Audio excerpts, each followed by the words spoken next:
Recording in progress.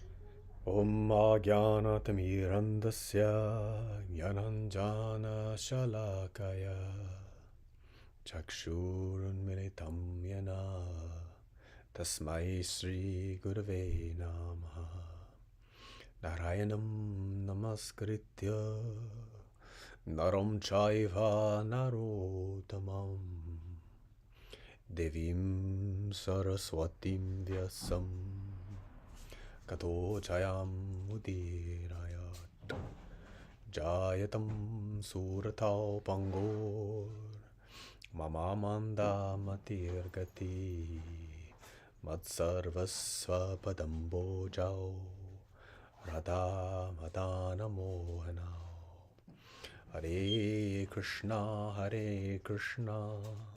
Krishna Krishna Hare Hare Hare Rama, Rama Rama, Hare Hare. Haribol, Namaste. And welcome, Namaste. welcome back to Bhagavad Gita. Bhagavad Gita にお帰りなさい。And we are continuing with chapter 18. 第18章の続きです。 Juhachi ten Juichi 18.11 Nahi deha britya shakyam tyaktum karmanya sheshattah yastu karma phalatyagi satyagiti habhityate Nahi deha britya shakyam tyaktum karmanya sheshattah yastu karma phalatyagi satyagiti abhiyat It is indeed impossible for an embodied living being to give up all activities. But he who renounces the fruits of action is called one who has truly renounced. 体を与えられている生命体にとってすべての活動をやめることは不可能である。しかし活動の結果を放棄した者は真の放棄者と呼ばれる。Yeah. So, yes, impossible that we can renounce activities. We have to do something. 私たちは生きている限り活動をやめるっていうのは不可能ですよね。何かしらの活動はしないといけないですね。Because if you try to give up all action means you're stopping breath even. 活動をやめるっていうことは呼吸もやめるっていうことになります。 It cannot happen. You have to breathe, you have to eat, you have to live. 呼吸もしなきゃいけないし、食べないといけないし、生きないといけないですね。 So and of course, we understand in ourselves, I wish I could have a simple life. It's too complicated. It's making me crazy. なので、もうこんなにね、いろいろと複雑な、人生ってこんな複雑なんだったらもっと質素にシンプルに、生きたいのに、こんな複雑さが私を頭をおかしくしてくるって思うかもしれないね。And of course, we want to let go of everything and just float on a cloud and be peaceful. もちろんね、私たちすべてを放棄して、もう雲の上でふわふわと浮いて、平和な人生を送りたいですけれども。This is impossible. You cannot do this. No one has ever done this. Let the dream go. Stop trying to do it. でもね、それみんなそういうふうに思うけれども、それができた人なんていないので、これはもう幻想、夢でしかないので、その夢は手放してください。Waste not your time of these things. Instead, endeavor, like Krishna says, to renounce the fruits of your actions. You can do everything in the world, but if you offer everything to Krishna, then you've transformed yourself into a renunciate, a sannyasa. なので、こういった夢を見るのをやめて、活動をしていく。そしてもうこの世界でやらなければいけない働き活動っていうのを全てしてなんだけどもその活動働き行いをクリシュナに捧げることであなたはサンニャシとして生きることが真の放棄者として生きることができるわけです。Yeah, Prabhupada's purport, Junko, this is what you talked about before. The factory worker who gives all their money to propagate Krishna consciousness, they become a sannyasin, even though they're working in some mundane job. Looks very materialistic from the outside. これ昨日のサッタサンガでね、私ここを引用したんだけれども、解説に書いてありますね。会社や工場などで懸命に働いて得たお金を右から左へと、教会に差し出すもので、教会っていうのはクリシュナ意識っていうのを広める教会に差し出すものもたくさんいる。そういった、崇高な魂こそ本当の法規階級にあるサンニャシである。つまり、パッと見ありふれた工場での労働をしているんだけれども、クリシュナ意識のために全て捧げているので、彼は真のサンヤシだっていうことですね。And this is like, you find this in the modern world a lot. People judging other people because their job maybe is not glamorous. で現代社会だと、人々が人々の仕事をジャッジすること多いですね。なんかキラキラしたお仕事をしていないみたいな。But it's not about the job you do. It's more about what you're using your energy for. で実際はあなたの仕事の内容が何であるかは関係なく、あなたはなぜ仕事をしているのか、どのような意識で何のために仕事をしているのかというところが大事なわけです。Yeah. Hi. Let's do the next one. Juhachi ten Juni 18.12.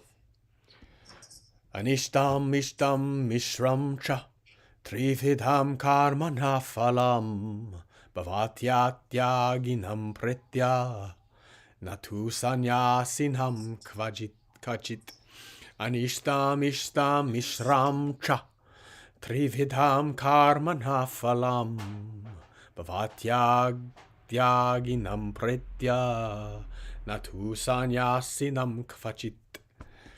For one who is not renounced, the threefold fruits of action, desirable, undesirable, and mixed, accrue after death.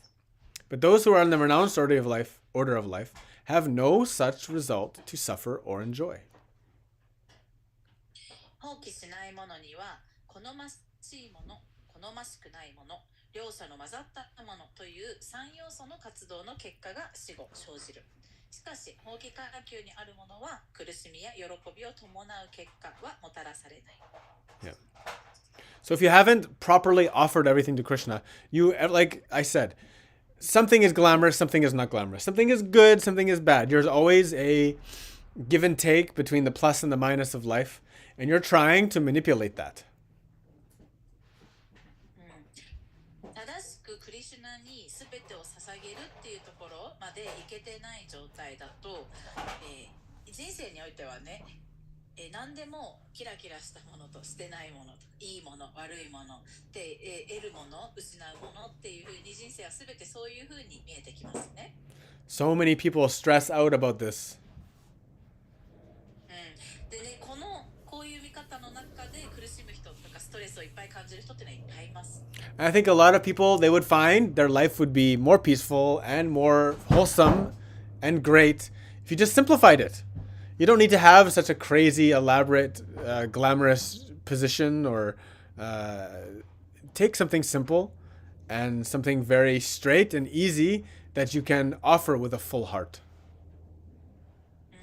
でもね、もっともっと全てをシンプルにして人生をシンプルにしていって、そんなこう人が羨むようなとか、なんか素敵なとかキラキラしたとかかっこいいとか、そういったものを求めずに、ただ自分のハートをしっかりと込めて、捧げられるようなシンプルな生き方にしていったら、世界はそして私たちの人生はもっともっと平和になるんじゃないでしょうか。So much attachment to results. 結果っていうものに、執着がありすぎるんですよね。So much attachment to the appearance of things. あと見え方とか見られ方に、執着しすぎてしまうわけですね。So much attachment to the way we think they should be rather than the way they are. うん、ただただ物事のあり方、あり方じゃなくて、こういうふうにあってほしいとかっていうふうに私たちがそこに執着してしまう。All right. Juhashi Tenju-san. Panchaitani mahabaho karanhani nibodhame sanke kritante proktani siddhaye karma karmanam sarva karmanam panchaitani mahabaho karanani nibodhame sanke kritante proktani siddhaye sarva karmanam.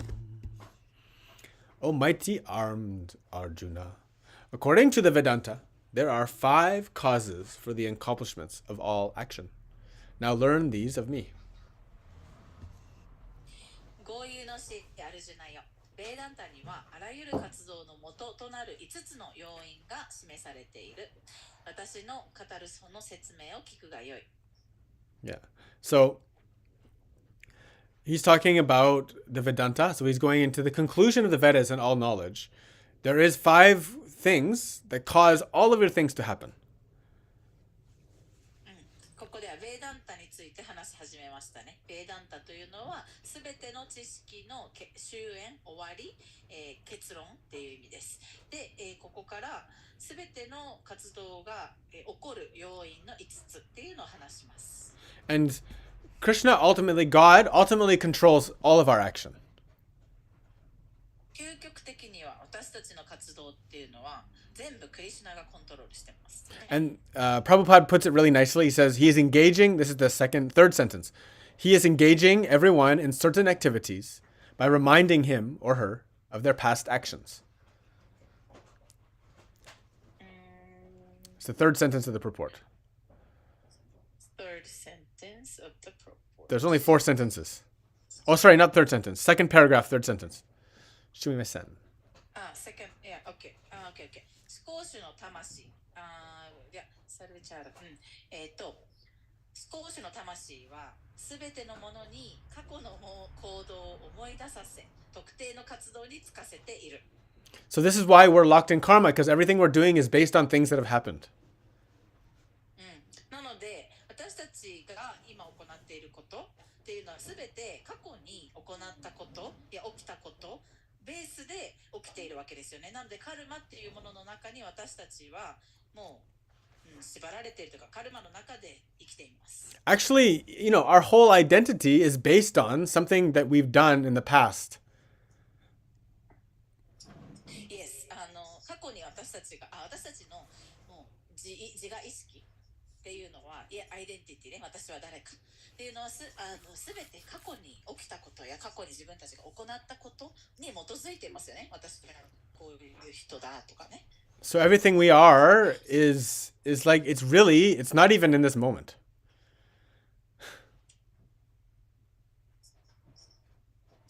Hello? Say that again, sorry. I said so everything we think we are, it's not even in this moment.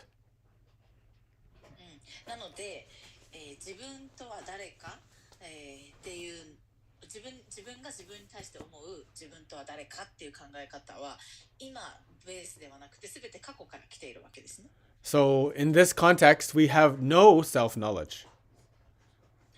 なのでこの文脈においては私たちは自己っていう自分ね自己のに対する知識っていうのは持っていないということになります。We are lost in a cycle of action and reaction. 真の自己に対する知識じゃなくて、アクションとリアクション、つまり行為とその行為に対する反動っていう中にしかとどまっていない状態。So everything about yoga and the spiritual path is from this moment, now, here, directed with the attention towards the ever-loving present, the one who provides everything to us in every moment. ヨガっていうのは、ヨガのもう中心にあるものっていうのは、今ここで自分たちの意識を永遠に私私たちに常に与えてくれている思考主、すべての原因である思考主に向けていくっていうのがヨガですよね。In this way, we lose attachment to the appearance of things. We stop focusing so much on the external image and how it appears to be. And rather, we understand what is going on the inside, the internal reality, the truth.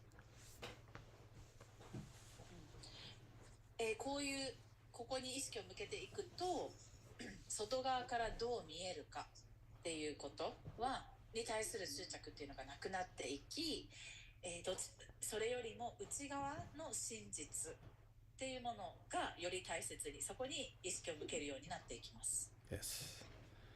Attachment to the superficial surface of everything. This is one of the main ignorances that allows for suffering to become our regular day-to-day existence.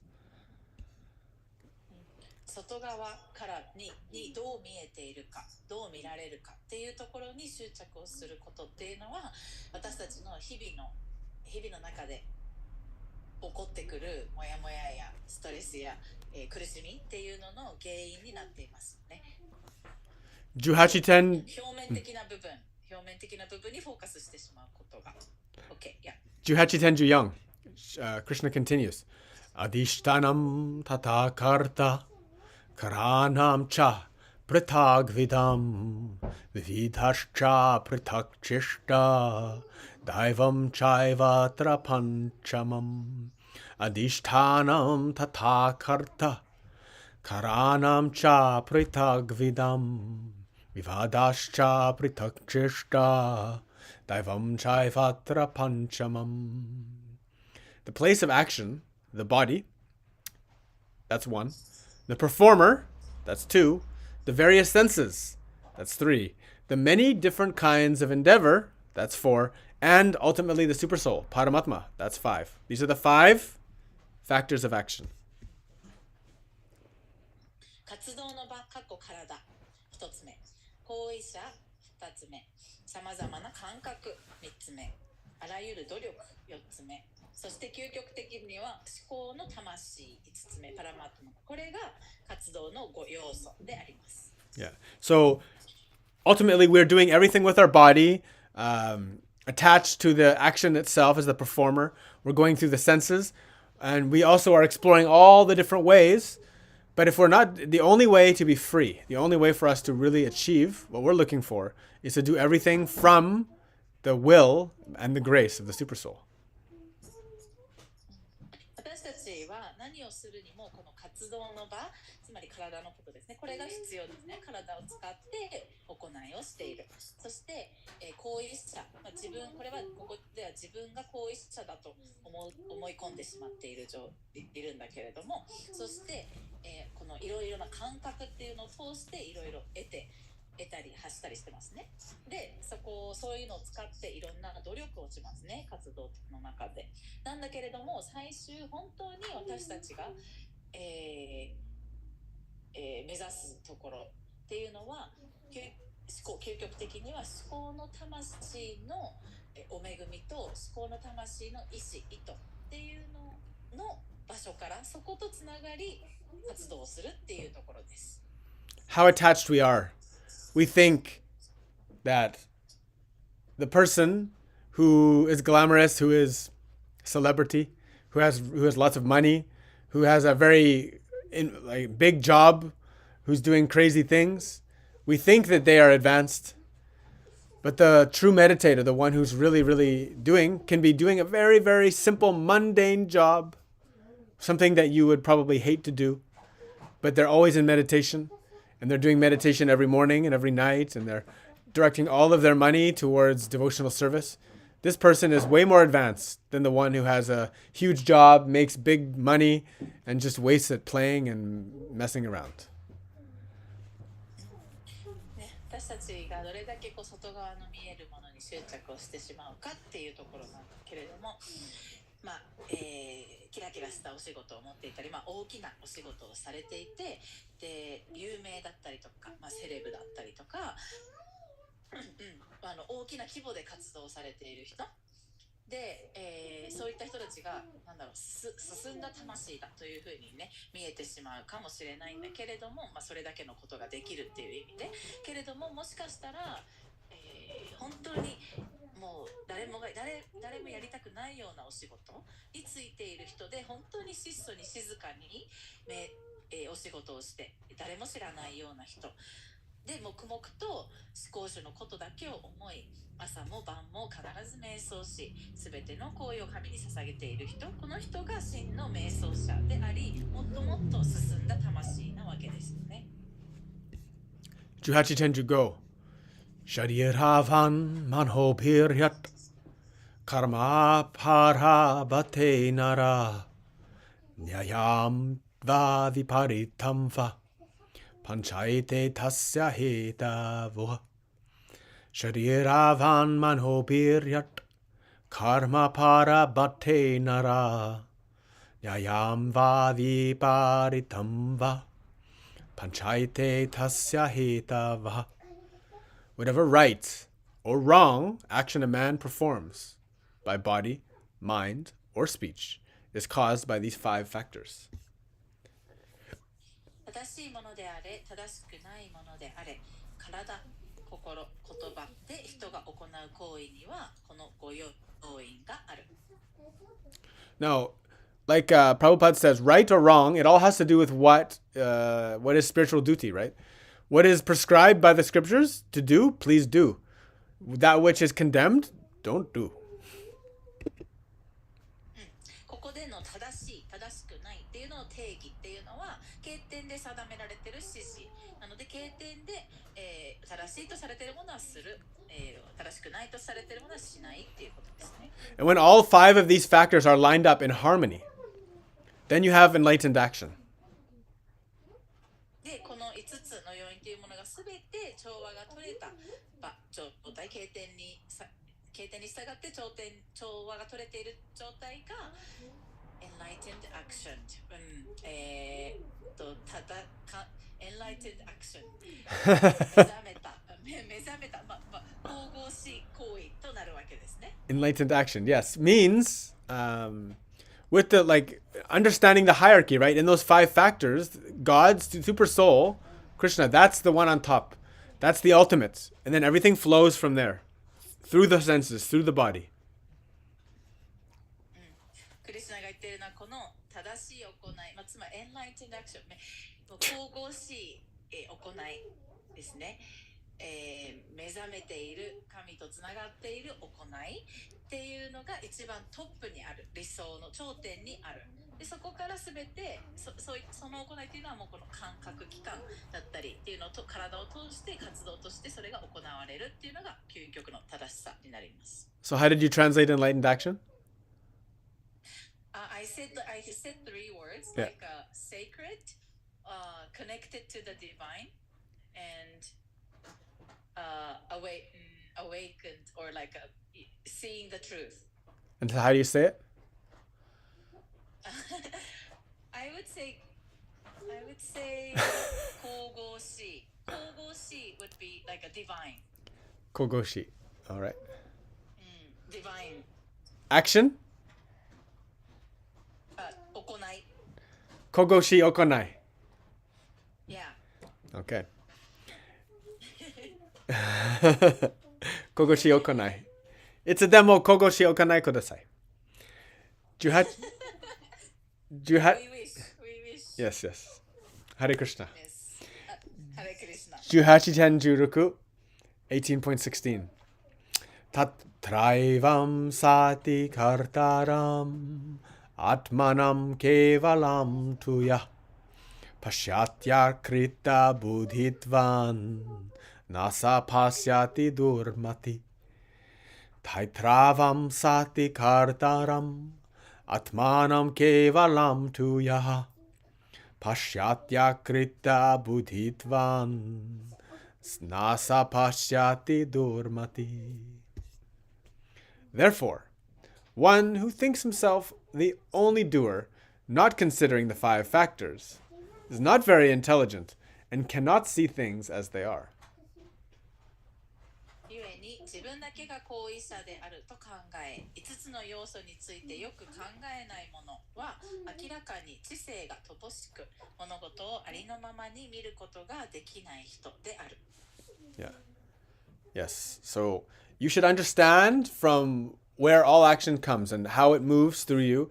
And there is a very clear, like if you have enough meditation, you can break down time to its very smallest increment. 活動、行いっていうものがどこからどのようにやってきているかっていうのを理解しないといけないです。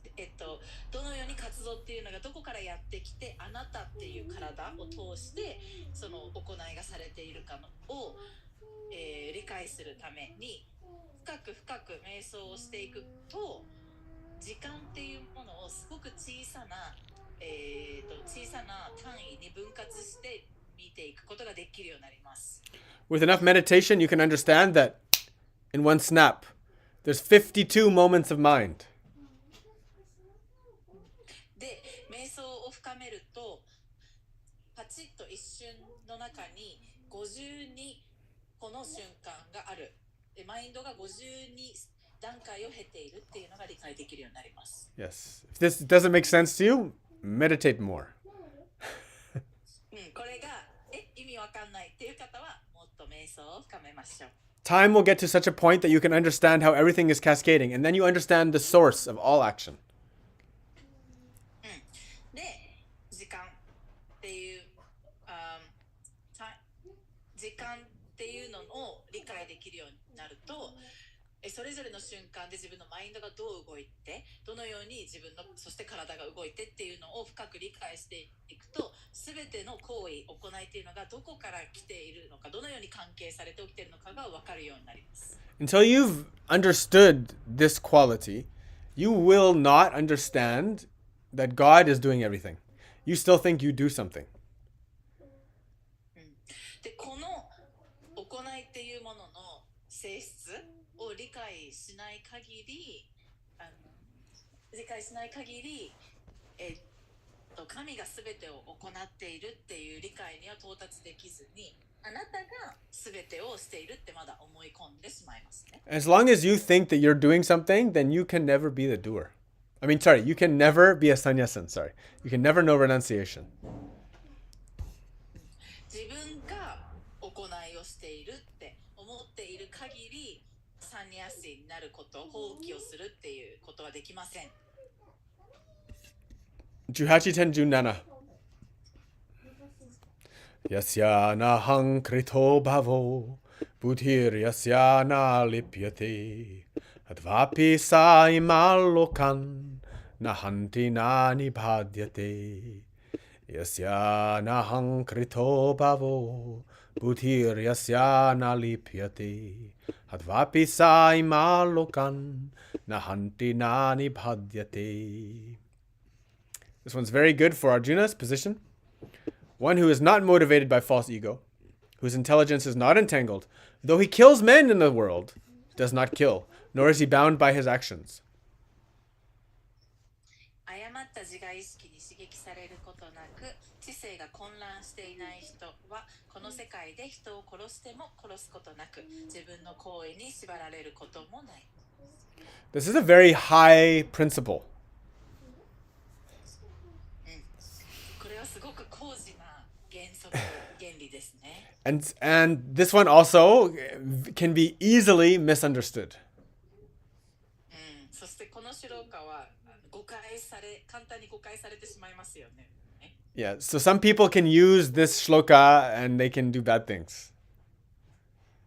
このシローカを使って利用して悪い行いをしてしまうこともできますよね。But if you understand the philosophy deep enough, if you understand that the only reality is your eternal soul.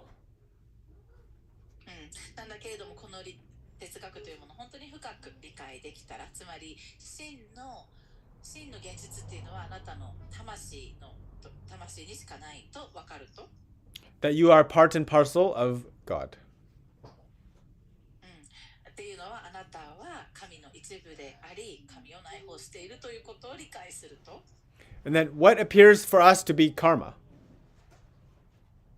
そして私たちにとってカルマというのように見えることっていうのが、which we are living every day. っていうのはね、私たちの日々の生活、生きている中で起きていることだけれども。This is all the movement of the Triguna.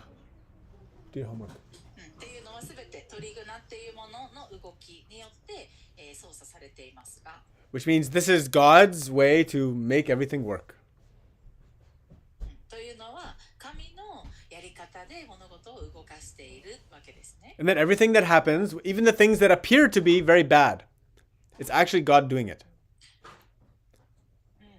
で、それに基づくと起きていることすべてっていうのはね、それがいかに良くないことのように見えたとしても、すべて神が行っていることなわけですね。Right? So everything is done via the will of God. We, in our illusion, take God's mantle as the doer. すべて神の意図でこの世界は動かされているのに、私たちは自分が神の立ち位置を奪ってしまい、自分が決めて行為をしているって思ってしまうし、それに対する責任を被ってると思うわけですね。Yeah. Now there's an example there. Yeah, okay, go ahead. Go ahead. Go ahead. Tell me first. I think to understand this in a perspective, some of the Mahabharata stories that you shared, we watched helps. Like in this reality, in the material world, like they kill the baby many times. Yes. But it's all because of that, from the past life and Yes. future Yes. Life, it's all needed to be done. Yes, yes. Yeah. So that's the thing is like we're living in the world and so many things happen. And 私たちが今生きているこの世界、現実ってすごくものすごいことがいろいろ起きますよね。So many things are happening.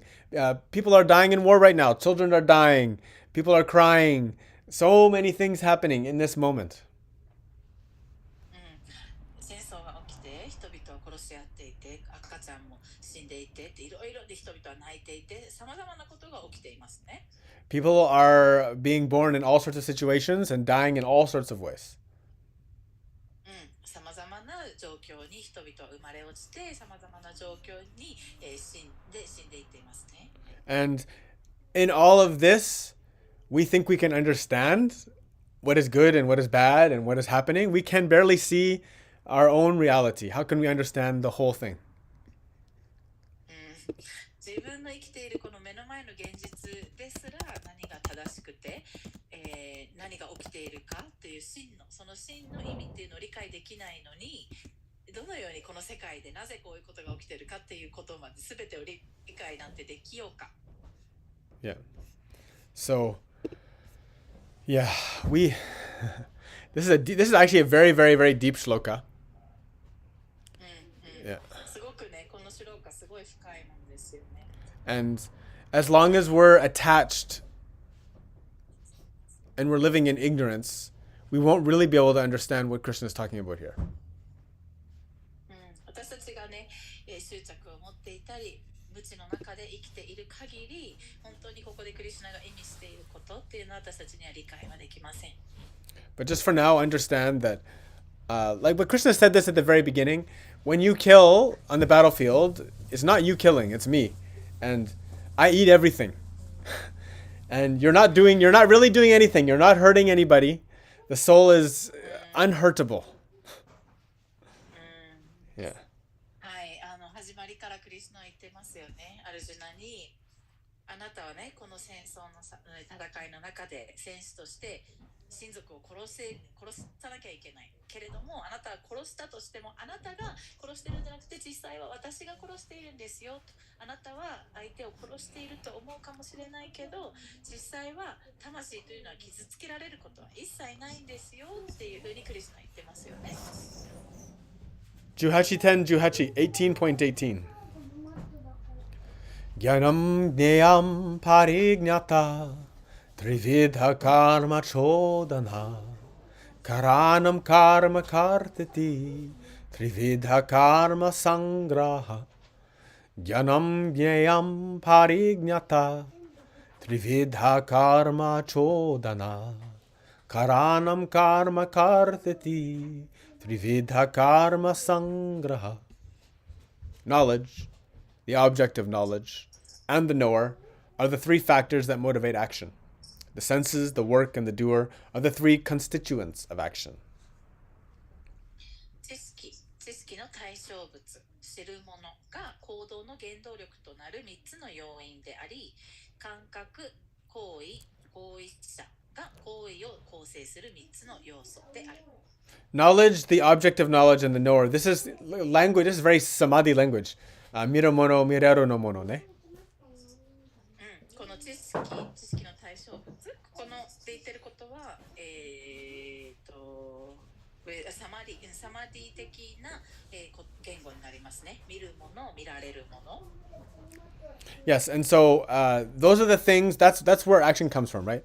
Who is the knower? Who is the object of knowledge? And who is the knowledge? つまり、who is the knower? 知るもの、そして、知識の対象物、そして知識。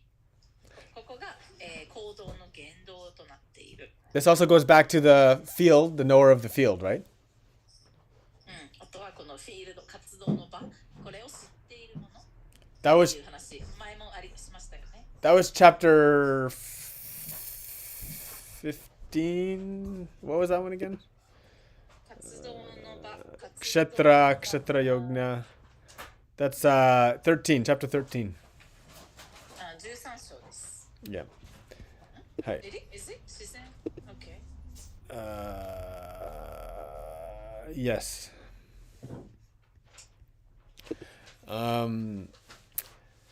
Yes. Now the senses, the work and the doer, these are the things that we do actions with, right? そして感覚、行為、行い、そして行為を行う人。これが構成をしてますね。行為の構成をしてますね。So this is interesting. Before you do action, Prabhupada brings this up. Before you do anything, there's an impetus, something that inspires action, some kind of catalyst. 行動を起こす前には何らかの刺激があるってプラブパッと言ってますね。これをインスピレーションって呼んだりもしますね。実際に行為が形となる前に頭や心の中で思い浮かべたりするっていうのも目に見えない行為になりますね。An inspiration, right? Yeah. Yes. Yeah, inspiration. Yeah, so where does that come from? インスピレーションはどこから来ていますか？ We take it for granted.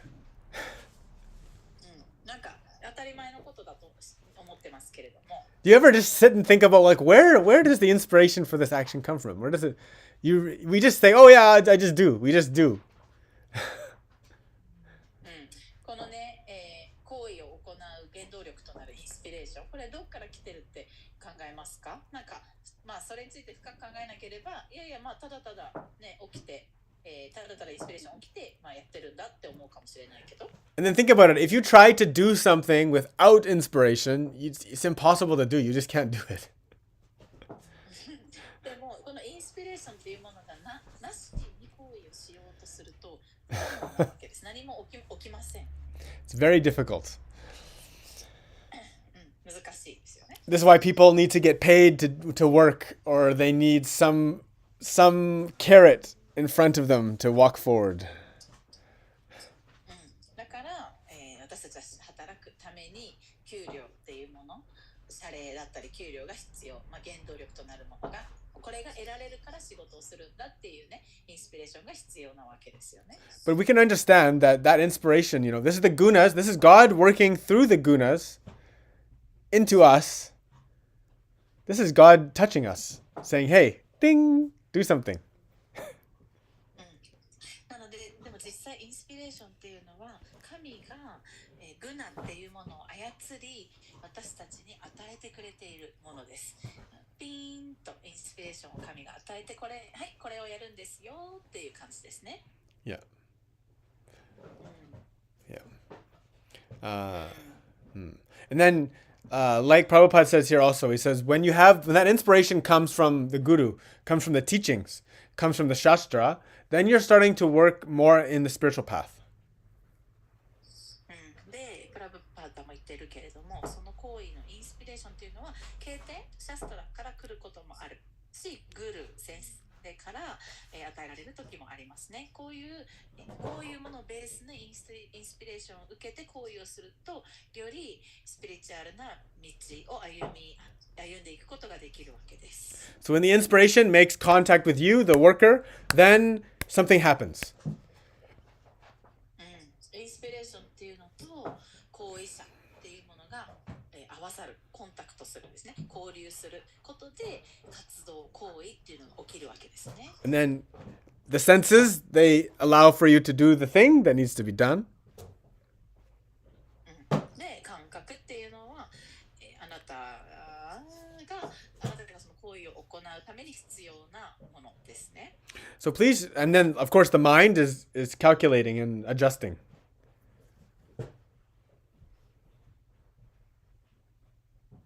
Junko disappeared.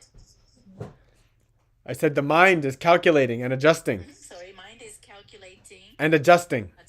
Yes. Yes. でもちろんその中でマインドっていうものは心、思考、感情っていうのは、いろいろと調整しながらいろいろ計算して、行いっていうのを取り仕切ってますね。Now, the ultimate goal of the bhakti yogi is to make yourself a tool in the hands of God, ne? バクティヨギの究極な目的、ゴールっていうのは自分自身を神の道具にすることですよね。Right? So this is like to understand who is the real doer. つまり誰が真の行為者なのかっていうのを理解することですよね。And to transform yourself into the perfect tool of operation. 自分自身をその神が行うオペレーション、つまり、神の神の行いっていうのの、ために一番完璧な適した道具になれるようにする。So, imagine if you were trying to write with your pen or pencil. じゃあペンとか鉛筆で何かを書こうとします。And the pencil, you were trying to write something, but the pencil was like, actually, I know better than you. I can write. I want to write what I want to write. And you're like, no, I'm trying to write something. And it's like, no, I know better than you. でね、あなたはじゃあこれを書きたいと思ってペンを持ったのに、ペンがいや僕の方があなたよりもいい書き方知っていますみたいな、ペンがねそれを主張し始めて、でも私はいやちょっと私今これ書こうとしてるのって、ペンはいや僕の方が書くことに分かってるんでとかっていうようなことを想像してみてください。So that's us. それがそのペンの状態が今私たちですよね。Yeah. And then anyway, no matter what, God is still controlling us, even if we haven't willingly given ourselves. だし、私たちがこうやってね、いや私の方が何したらいいか分かってますって言い張ってたとしても、結局最終すべて私たちは神にコントロールされてるわけです。The difference is, the devotee gets the very, very, very special job. 違いっていう、その違いは献身者っていうのはすごく特別なお役目を与えられるということ。The one who is with a pen that is willing becomes one with its wielder, right? If your pen is working with you, you become one with it. でもしね、ペンが、ペンを持ってる人、書こうとしてる人にペンが自分自身を差し出したら、もう私はあなたと一つになりますってペンが言ったら、あなたはその行為者、ペンを、握ってる人と一つになるわけですよね。So, in that way, when we surrender, then we start doing God's work. We start doing the divine job. そのようになれれば、私たちはつまりサレンダーしている状況です。私がやるのではなくて、神に、委ねる、買ってもらうっていう状態になることで、私たちは神の行いをする、道具になれる。つまり神々しいお仕事、お役目、行いっていうのをさせてもらえることになるわけです。This is why Jesus said things like, I and my Father are one. うん、ジーザスイエスは私と私の父は一つだとか言いました。And he could endure carrying a cross and being nailed to it and dying with no problem. だからジーザスはイエスは重い十字架を、肩に背負って、歩くということ、丘を登るということも耐えられたし、十字架に手を太い釘で十字架に、打ち付けられる。で、張り出しの経理させられることも彼は耐えられたわけですね。This is why we call him Lord Jesus. 彼のそんな素晴らしさっていうのは主イエスと呼べたから彼は主イエスなわけです。18天19. So heavy. Heavy is the cross. Heavy is the cross. この重さっていうのはね、もう十字架の重さが象徴してますね。What is the cross? The cross is all of your duties and all of your responsibilities and surrendering, doing it all for God. That's a heavy burden for us. この重い十字架っていうのが象徴しているのは何かっていうと、私たちのすべてのデューティー、義務、私たちが持つすべての責任、私たちが、duties and responsibility in surrendering、つまり神のお仕事を私たちがするためにサレンダーしないといけない、この重さっていうのを象徴しているのがイエスの十字架ですね。It's actually too heavy for us. いや、本当に私たちには耐えられないぐらい重いわけです。This is why actually we don't do the lifting. だから私たちがそれを持ち上げるっていうことを私たちがはしない。We don't do the lifting. We're not the ones that actually do the things. That's the point.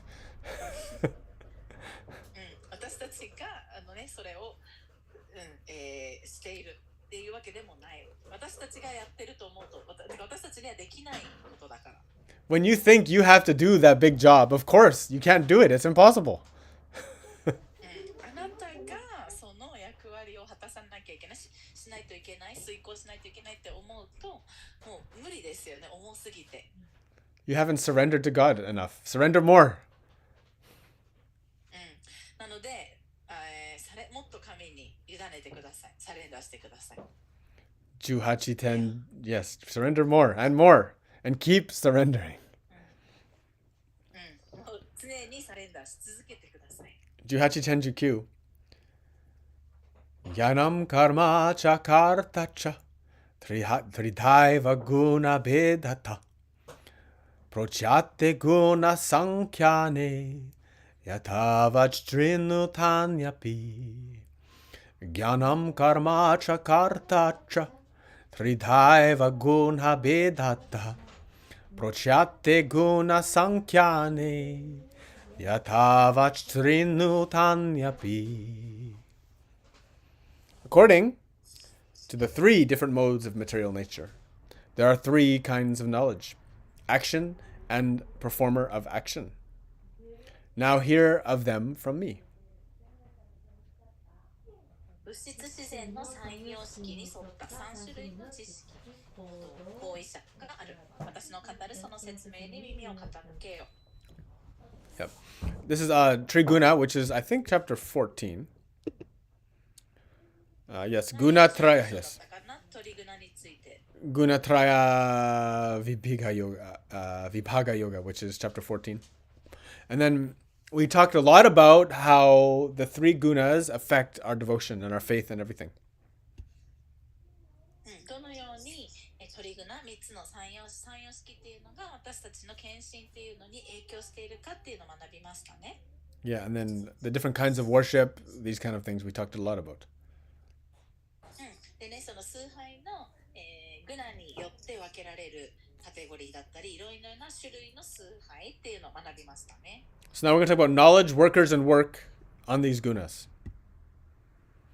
で今度は、このグナに沿って分けられる3種類の知識、行動、行為者っていうのを学んでいきます。18:10 Sarva bhuteshu yanaikam bhavam avyayam ikshate Avibhaktam vibhakteshu tajjnanam vidhi sattvikam sarvabhuteshu yanakam bhavam avyayam ikshate.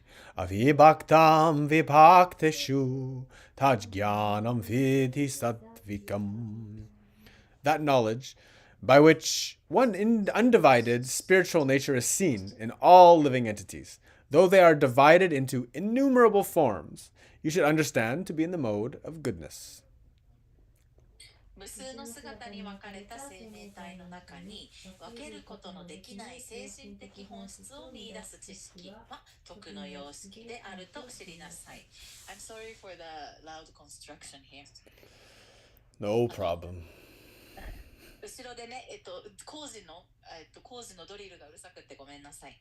Yes. So, understanding, if you can see the spiritual nature, you can see the Brahman, you can see God in all things. Even though this world is so diverse, it's very difficult to see connections to things. This is sattvic knowledge.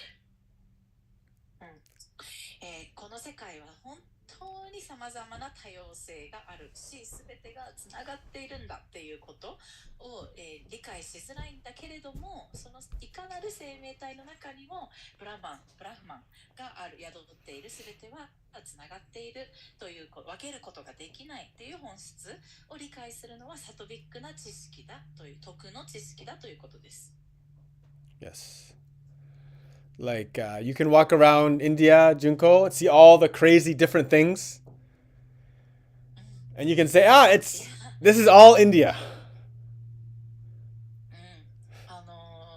日本だとそんなに多様性を見ないんですけど、インドにいると本当にただ歩いてるだけでものすごい多様性に触れます。それは人間の多様性もそうだし、動物たちの多様性もそうですね。I said that in India you come across just by walking down the street, you'll see so many diversity in people. Not only the people itself is very diverse, like their conditions and the conditions, material conditions, and also animals. Yes.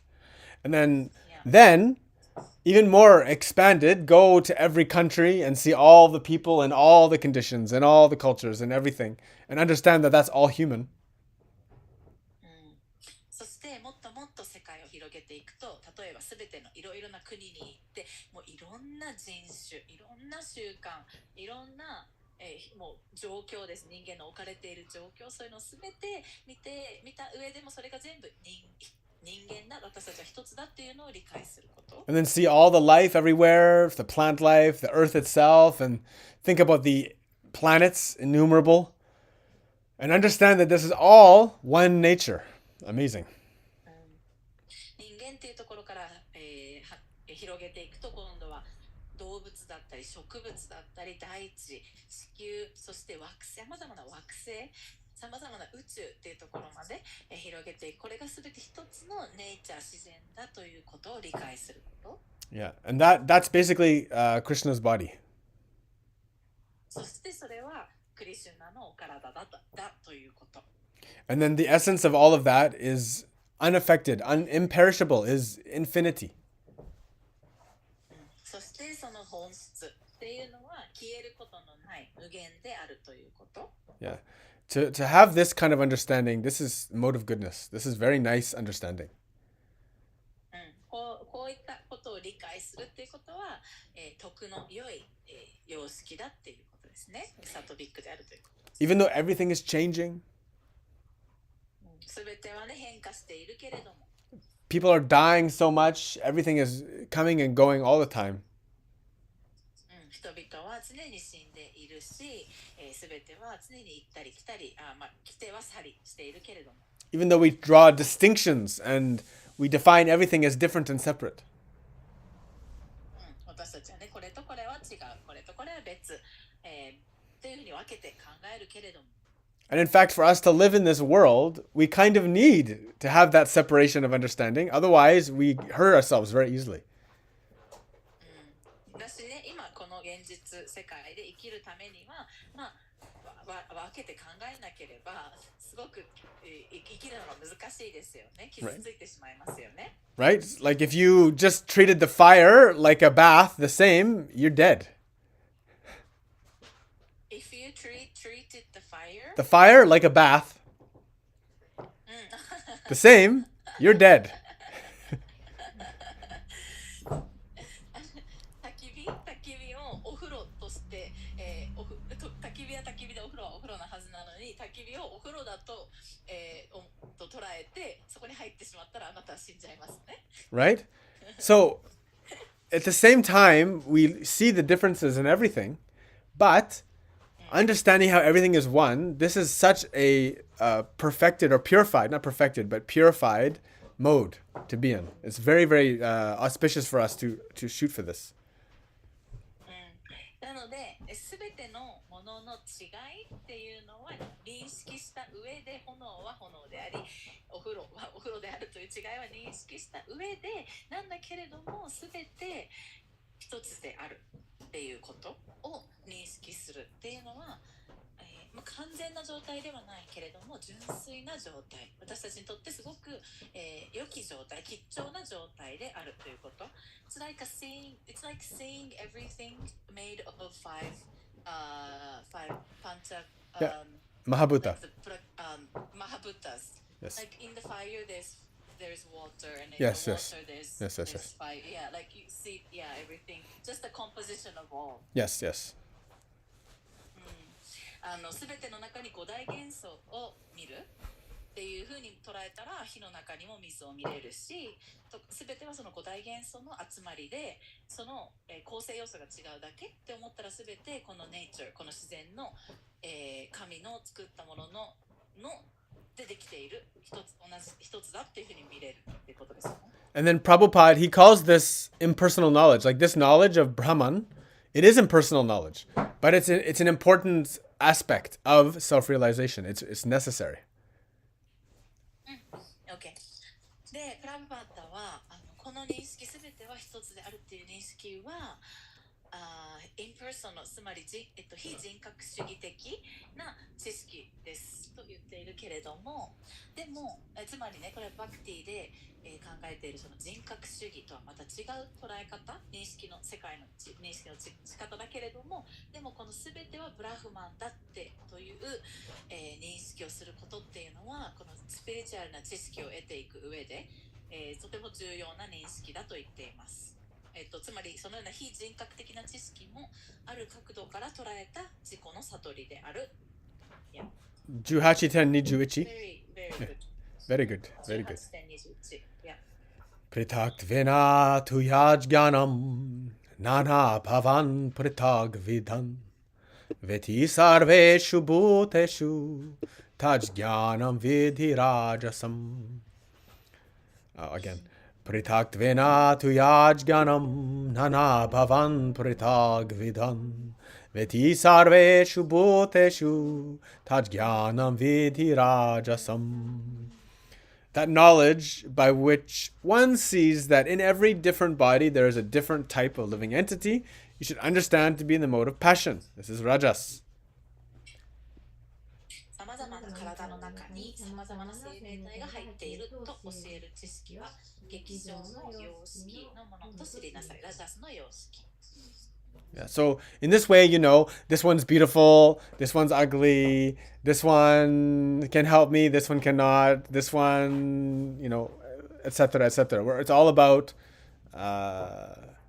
attachment to the results, attachment to what I can get or what I can't get, or what I can see and what I can enjoy and otherwise. この見方っていうのは、つまり、この人は美しい、この人は不細工だ、この人は私に、こういったものを与えてくれるだろう、この人と関わることで私はこういったものを得たり、失ったりするだろう。こういった見方っていうのは、私たちはつまり物事の結果に執着しているっていうことになりますよね。損得で考えていたりとか、っていう状態です。Jai. Jai. Hiyo. Maybe next one we can say is the last one for today. Yeah. 次ので最後になります。Because we'll finish on the tamas, the darkness. 18:22. Yatu Krishna yade kasmin karye saktam ahaitukam athatvarta vadalpam cha tatamasam hudaritam. Yatu Krishna vade kasmin karye saktam ahaitukam athatvarta vadalpam cha tatamasam hudaritam. And that knowledge by which one is attached to one kind of work as the all in all, without knowledge of the truth, and which is very meager, is said to be in the mode of darkness. 他の何よりも大切だと思わせて、ある種の行動に執着させてしまう知識、真実を書いたこのような知識は闇の様式のものである。This person worships money. This person is a devotee of desire. お金だったり、欲望に対して、を崇拝していて、それに献身をしている人、状態。This person has no desire for spiritual understanding, spiritual knowledge, self-realization. 精神的な知識、スピリチュアルな真実の知識、または真実の自己を悟るということに、興味がない人。Yeah. That knowledge is the darkest one. It's the one that has no connection to God.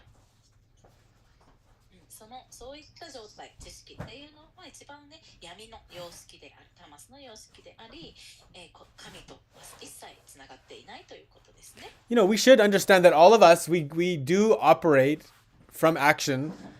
Like, knowledge is one of the modes of action that we work from.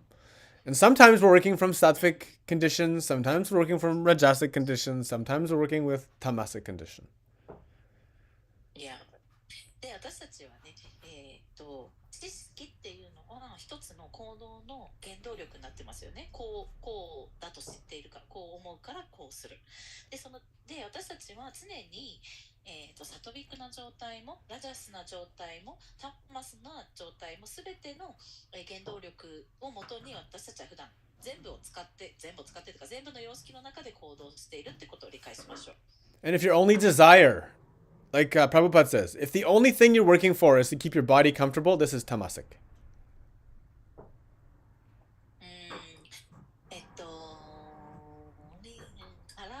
私たちの体っていうただ体を快適にするためだけに、あなたが行為を行っているとしたらそれはタマシックであると言っています。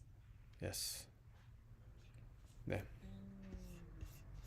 Yeah, even if your motivation to do the asana is to be comfortable, Oh yeah. that's also coming from a tamasic knowledge.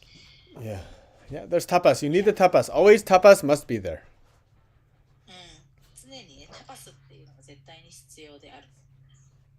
So take your Leishui shower even in the winter, friends. 冬でも冷水シャワー浴びましょう。Very good. So, very good. Yeah, so next we start talking, Krishna, next class we'll start with action. 次のクラスはアクション活動に入っていきます。Today we finished on knowledge.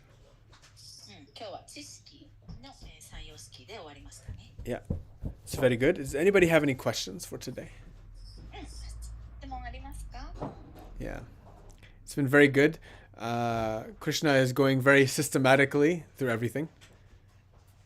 クリシュナがね、なんていうの、機械的に一つ一つ分かりやすくカテゴリー分けして教えてくれてますね。And then the main conclusion is just to surrender. Remember to understand that we are not actually the doer. Though we may be confused. We may trick ourselves into thinking that we're doing things. We're actually not doing anything. で、結論としては、メインポイントはクリシュナが真の行為者であるっていうことを理解しましょう。でね、私たちがこれをしているっていうふうにね、そういうふうに思わされるんだけれども実際はそうではない。すべてはクリシュナの行いだっていうことを理解しましょう。Right? Try to understand that, like, we think that, where's the inspiration? Where does the idea to act come from? なので理解したいのは私たちのインスピレーションはどこから来ているのかっていうところです。これをしようって思う時のそのモチベーションや動機だったりひらめきはどこから来ていますか？ We just go through life acting, almost like a robot, not even really considering where a robot is programmed from someone. And you can think that, like, the AI is programmed by a human. So, but who's programming the human? We blame the politicians or the media or whatever to program things, but there's something much, much more subtle programming everything. で、例えばロボットっていうのはもうプログラミングされてこういうふうに動くようにって決められてますよね。操られてますよね。で、そのように私たち人間もっていうかAI がロボットをプログラミングしていると同じように、じゃあ私たちをプログラミングしているその元は何なのか。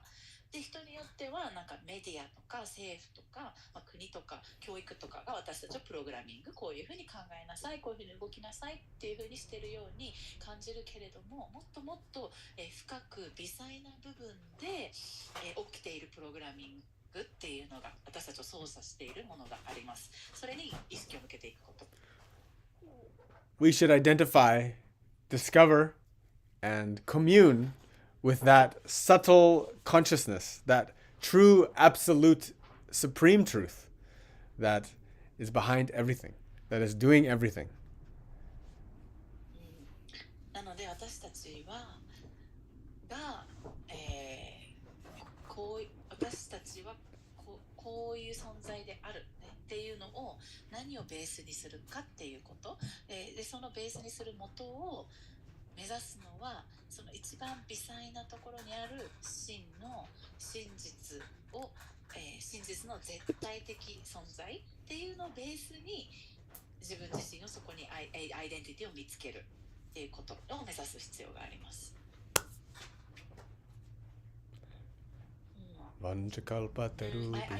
Okay. Questions. Also, I have a question later on. All right. Hi. Okay. Kanako, go first. Yeah, thank you. Yeah, actually, that's question. She has a question about Karima. Kali. Okay. Why she's, yeah, actually she's so kindness, but why she's killing more people? She's not killing people. Study the story more. She's killing demons. Why is the woman so emotional during her period? That's the question. That's what Kalima is about. 歌ちゃんからの質問で、カリマについて、カーリーについてで、彼女は、親切な方のはずなのになぜたくさんの、ものを殺しているんですかという質問で、先生は神話を読んでいくとカリマは人々を殺しているわけじゃなくて、ね、悪を殺しているんですね。悪を倒している。で、あとはそのカーリーの怖さ、恐ろしさっていうのは、じゃあ女性の本質を見て、女性の性質を見てみましょう。生理だったりとかそういったものの、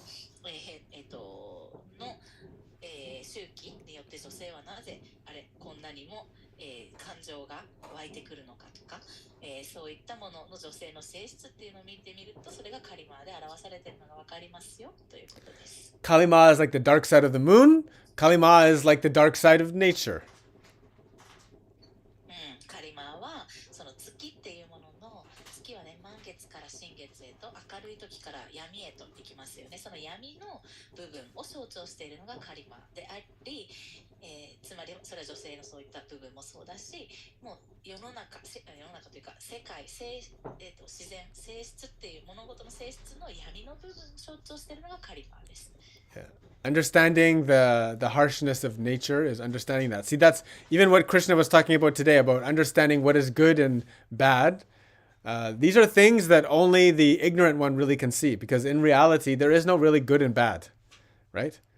Because the soul is eternal. The soul is eternal. You can't hurt the soul. Nobody dies. The demons aren't dying. で、今日もね、バガバットギターの中にあったけど、何が正しいか何が正しくないかっていうのの判断において、実際はでもね、何が正しい正しくないって判断するのは無知の様式、無知から来る判断になるわけです。っていうのは、真の現実の中では何も知りません。悪魔も悪も倒されてお話の中では倒されてる殺されてるように見えるけれども、実際は魂っていうのは死ぬことがない、傷つけられることもない。なので一見物事人が死んでるように見えても何も死んで実際は死んでいない。でっていうことをつまりいいことも悪いことも何もこの世には存在しないわけです。Yes. Junko, what's your question? Okay. My question was, okay. So, about the doer and the doing. Even though, like for example, in the ignorance, you seem to be going against the God will. I wouldn't say against the God will, but for example, if the person is not acting as a tool of God, Yes. for example. Still is a tool of God, though. But Everyone is a tool of God, whether they know it or not. yeah, that's the thing. That's the thing. So my question is like, ultimately, God is controlling everything. Yes. All that is behind all the actions. So no matter what you do, whether it seems to be the correct behavior or whether it seems to be the not correct behavior, still that is controlled by Krishna, Yes. which means that seemingly incorrect behavior is happening based on Krishna's planning. Yeah, and then like the so the difference is this. We can never go against God's will. We can never go against God's will, but the devotees feel bliss. And then the non-devotees are suffering. Right. Yeah. So it's the matter of that person, the relationship between the person and the God. We have to understand who inside of ourselves, like Krishna talked about the sources of action. We have to understand from where the action originates. And understand that process, how it unfolds inside of us. And then where inspiration comes from. Where is the impetus, catalyst? What provokes the action to happen? And then where the ideas come from. And then also, through our studies of the Svadhyaya, the scripture, like the Gita, understanding what is right and what is wrong, we have to act according to this. That's very important. Yeah. Because sometimes we have something pushing us one way because of attachment, but we have a knowledge of something that is right on the other side. Right? You should choose the right knowledge. Don't follow your feeling in that sense. Because if you're following the comfort of your body, or if you're satisfying your attachment, or if you're satisfying the comfort of your body or attachment, like I said, it's tamasic. It's tamasic. This is not purifying yourself. You're not going towards light, you're going away from it. Yes. Yes. Wakata? Yeah. That was a big one. But, yeah. Translate that first. Translate that first. Yeah. まず質問は究極クリシュナが全てを、操作している。つまり神の意志に背いた物事というのは起きないということであれば、その一見正しくないく見えるような行為もそれも神の意志なんですよねっていうことで。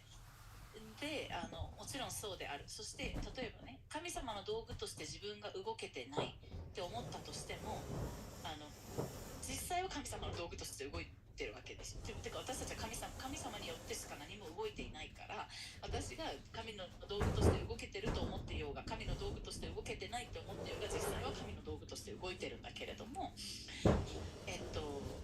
てか神を逃れることはできないからなんだけど、でもじゃあ自分が行っているその行為っていうのは何を起因として原因として行っているのかっていうところに立ち返ってきます。それは自分の欲望を満たすためなのか、私の体を気持ちを快適にしたいから、または喜びを満たしたいから、そういった、感覚を満たすためにしているのかとか、ね例えば面倒くさいからやらないっていう行為だとか、そういうのも全て自分の行いは何に起因しているかっていうところを理解していかなきゃいけなくて、そして聖典経典で書かれているこう動きましょうっていうこういう行いをしましょうってされている正しさっていうのを、と照らし合わせて、でなぜ経典でこういう行いをしましょうって言われてるかっていうと、それは神とつながっている行いだから、神に意識を向けた行いだからなわけですよね。なので自分の行為が神っていうところとつながっていないところから来ている、その他の理由をもとに行為をしてるっていうことになっていたら、あなたは光ではなくて闇の方へ、タマスの方へと、タマスの様式の中で動いてるっていうことになります。Don't make the mistake of just doing whatever. Just because you think that you're not the doer doesn't mean you can do anything. いや、自分が行為者ではないというっていうことは何をしてもいいというわけではないって、ここを履き違えないでください。Because understanding, like, this is why we have sadhana, this is why we have svadhyaya, we study and we practice and we do meditation, we do all of these things because they enhance our knowledge, they push us towards the sattvic mode. だから私たちはサーダナを行い、スワディアーヤを行い、いろいろな儀式を行い、こういったものを私たちに正しい知識を与える、つまり私たちをサトビックな方へと導いてくれるから、こういった実践を続けるわけですよね。And like Krishna said earlier on, there is a field of like so many actions. You can do so many things. で、活動の場っていうのは、フィールドっていうのはもう様々にあり、私たちはもういろんなことができる可能性があるわけです、この活動の場で。And if you don't have knowledge of scripture, if you don't have the spiritual knowledge, if you don't have a practice, no sadhana, you don't know what is right and what is wrong, you can do anything, right? で、あなたがもしね、スワディアーヤを行ってなかったら、神の知識、がなかった、神の知識がなかったら、こういったことを勉強していなかったら、サーダナをしていなかったら、経典で何が進められているかっていうのを知らなかったら、何が正しくて何が間違っているかっていうのを分からなかったら、何でもできちゃいますよね。If there's no high moral authority, then anything goes, and then in this way, the world becomes chaos, becomes very bad. で、当時のモラル、道徳っていうものを、道徳原理っていうのを私たちが掲げていなければ、それが私たちの中になければ、人々の中になければ、世界はもうカオスになってしまいますよね。何でも OK になっちゃうから。So we should understand that in every situation, there actually is a right and a wrong, right? なので、どんなシチュエーションにおいても、常にそこには正しい、判断、正しいチョイス、誤ったチョイスがあるということを私たちは理解しないといけないですよね。And this is all connected to what Krishna talks about. Hello? Yes, hello. This is all connected to what Krishna talks about when he says knowledge. Because knowledge is something we grow in. Knowledge is something we what? We grow. We grow in knowledge. We grow. Yes.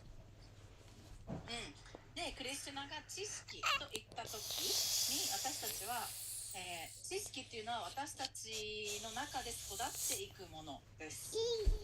Yes. So, please endeavor to expand your knowledge and study more, svadhyaya, practice more, learn your inner capacity more, and understand the source of this action. And then you can always be pointed towards the higher path. なので、練習を続ける、サーダナを続ける、そしてスワディアーヤ、知識を得ること、勉強を続ける、そして自己の勉強、自分についての勉強を続ける。それは自分の行為は何に基づいて行っわれてるか、何か私たちの行為をかき立てているかっていうことを自分を理解していくことで、こういったことを通して私たちはより、より神へと近づく真実への道と歩んでいくことができます。そしてインナーキャパシティ、私たちの内側の許容範囲っていうのを広げていくことに努力をしましょう。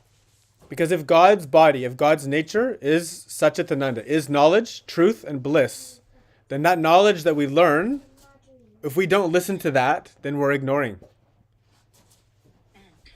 なぜなら、サッチタナンダ、神、もし知識というものは神の、体である、神であるっていうことを私たちが理解すれば、でそれ神からいただいた知識っていうのを私たちが体現しなければ、それを生きなければ、私たちは知識を無視する、つまり神を無視しているっていうことになりますね。And if we don't follow that knowledge, even if it hurts us sometimes, it'll hurt us because it goes against the comfort of our body and it challenges our attachments. If we don't follow that, then we're moving away from Krishna consciousness. そして私たちがその知識っていうのに従わなければ、で従わないっていうことは私たちを、傷つけたりすること、私たちが傷ついたりする時もあります。っていうのは真実っていうのは常に、気持ちいい快適なだけじゃないからですね。なんだけれどもその知識に勇気を持って従わなければ、私たちは神を意識して生きるっていう、クリシュナを意識して生きるっていうところから遠ざかってしまいますね。Hey. Does that make sense? Yes. Yes. Makes sense very much. Very Thank good. you. Very good. Haribo. Haribo. Vanchakalpatarubhyacha kripasindubhye vacha patittanam pavanebhyo vaishnavebhyo namo namah. Hare Krishna, Krishna Krishna, Hare Hare, Hare Ram, Nam, Hare Hare. Hare Om Tat Sat. Yoga Ashram, online Yoga Ashram. We love you so much.